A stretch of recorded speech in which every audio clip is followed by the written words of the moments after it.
अरे बापरे, दूध तापत ठेवलंय, मावशी पण नाही आहेत किचन मध्ये. दूध उतू जाईल, मी जाते.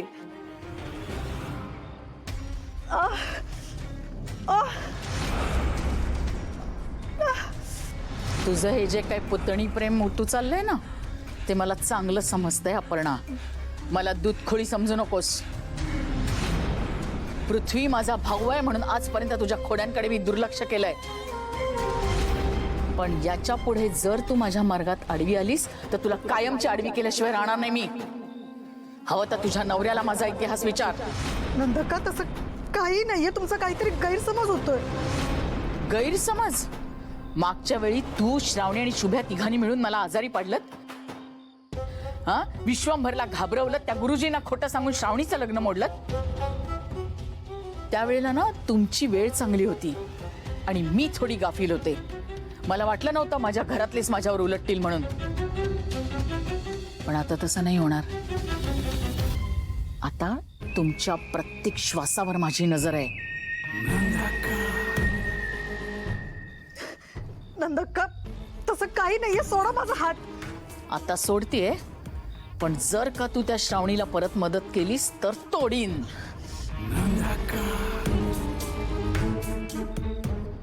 बघत काय उभी आहेस? जा.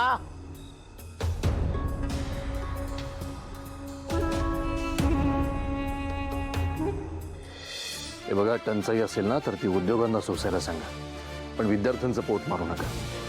नाही, मला काही माहीत नाही. जिल्हा पुरवठा अधिकाऱ्यांशी बोला. शासकीय आपत्कालीन कोट्यातनं सिलेंडरची व्यवस्था करा. हे बघा, प्रत्येक हॉस्टेलचा गॅस हा सुरू झालाच पाहिजे आणि मला तासाभरात रिपोर्ट हवा आहे.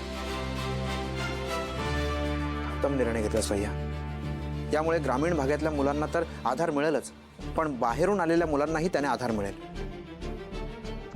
कसं आहे ना पृथ्वी, गॅसचा तुटवडा झाला ना त्याची झळ सगळ्यात आधी सामान्य माणसाला बसते आणि विद्यार्थ्यांनी.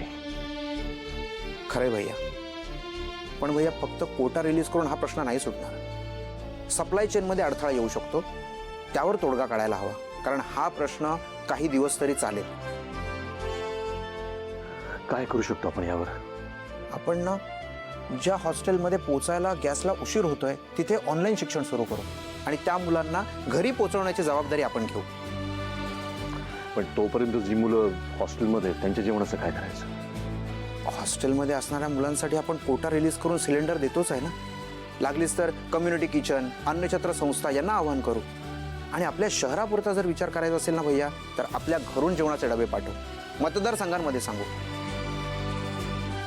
अजून एक काम करू शकतो का भैया, म्हणजे प्राथमिक शाळांमध्ये जे जेवण देतो ना आपण, ते वाढवून राज्यभरातल्या हॉस्टेलपर्यंत आपण पोहोचवू शकतो का?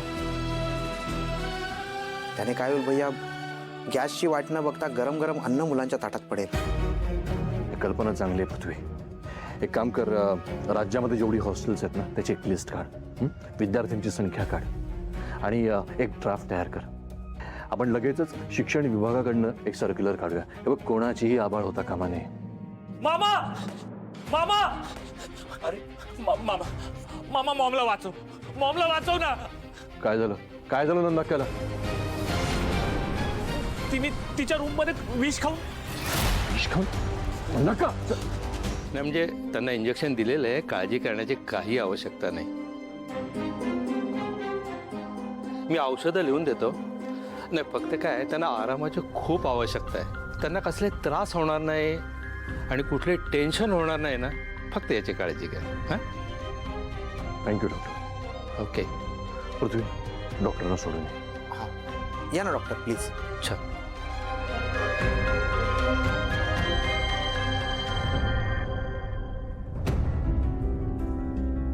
अपर्णा, हे सगळं घडायच्या आधी नंदाक्का काही टेन्शनमध्ये होती? हा, तुझ्याशी काही बोलणं झालं होतं का?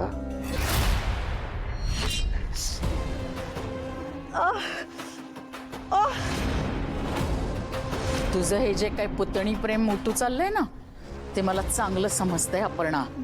मला दूधखोळी समजू नकोस. पृथ्वी माझा भाऊ आहे म्हणून आजपर्यंत तुझ्या खोड्यांकडे मी दुर्लक्ष केलंय. पण याच्या पुढे जर तू माझ्या मार्गात आडवी आलीस तर तुला कायमची आडवी केल्याशिवाय राहणार नाही मी. अपर्णा, अपर्णा, काय विचारतोय मी? नाही भैया साहेब, म्हणजे मी बोलले त्यांच्याशी, त्या नॉर्मलच वाटल्या. म्हणजे त्यांच्या चेहऱ्यावर तसं काही टेन्शन नाही दिसलं मला. कोणती गोष्ट तुम्ही मनाला लावून घेतली काय माहित. एक काम करा अपर्णा, नंदाकासाठी काहीतरी सूप किंवा काहीतरी खायला घेऊन ये. हो आणते. मॉम, तू का स्वतःला त्रास करून घेतेस? हा, हे बघ, तू आम्हाला हवी आहेस, या घराला हवी आहेस. इथून पुढे हा वेडेपणा करायचा नाही. काय तुझ्याशिवाय माझं काय झालं असतं याचा विचार पण केला नाहीस तू का? मान्य आहे मला की तुला जे पटतं ते आज तोवर तू करत आलीस, पण आता ते होणार नाहीये ना, तर हरकत नाही.